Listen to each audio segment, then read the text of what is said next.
Jeleno Dimitrijevič pa smo tokrat v ekološki trgovini Kalček spraševali o alergijah, s katerimi se spomladi sooča veliko ljudi. Kaj so simptomi spomladanskih alergij in kaj jih povzroča? Ja, simptomi so res nadležni. Ponavadi se začne z očmi, tako ali so pekoče, srbeče, suzijo, tudi recimo imamo zamašen nos, tudi grlo je kihanje, kašelj, tudi žgečkanje recimo v nosu, v grlu, glavoboli se lahko pojavijo, zelo močna utrujenost, tako da res ni prijetno.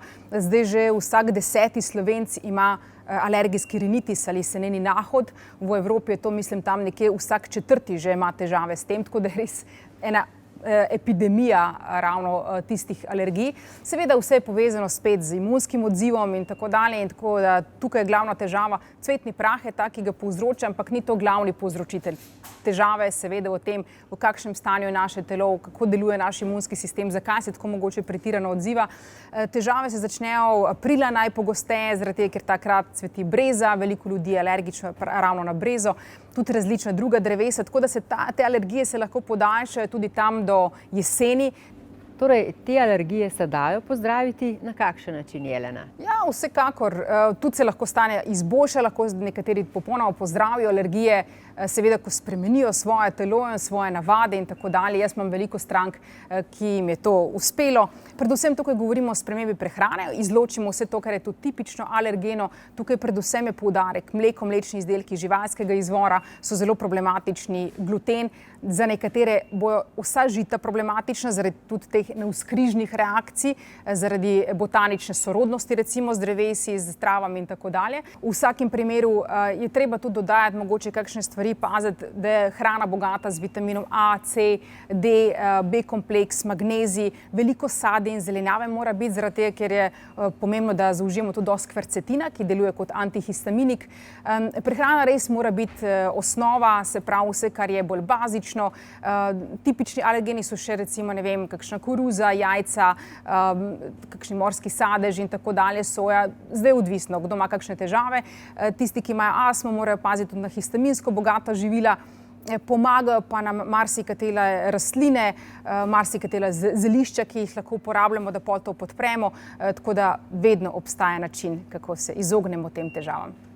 Verjetno pa obstajajo tudi kakšne zdravilne rastline, ki pri tem pomagajo. Ja, vsekakor. Jaz vedno priporočam spirulino in guduči, zaradi tega, ker drastično zmanjšata simptome samih alergij. Guduči recimo tam nekje za 80%. Hkrati pa je zelo dobro, da uporabljamo koprive, odlične so. Tudi recimo olje črne kumine je fantastično. Tudi recimo pomagajo šisandra, mačji krempelj. Se pravi, to so tipične take rastline. Ingver, kurkuma, seveda zelo dobre rastline, ki nam tudi pri tem pomagajo. Vse, kar bo tudi pomagalo, da imunski sistem se obnaša malo drugače, da ga okrepimo na pravi način. Tudi je zelo pomembno, kako se obnašamo tudi v naravi v tem času, ko je cvetenje, da takrat recimo ne gremo na sprehod, ko je vetrovno pa preveč sončno, da gremo po dežju recimo na kakšen sprehod, zračimo prostore takrat, ko recimo smo v mestu, nikoli ne v popoldanskem času, pozno tudi zvečer, ampak bolj v dopoldanskem času.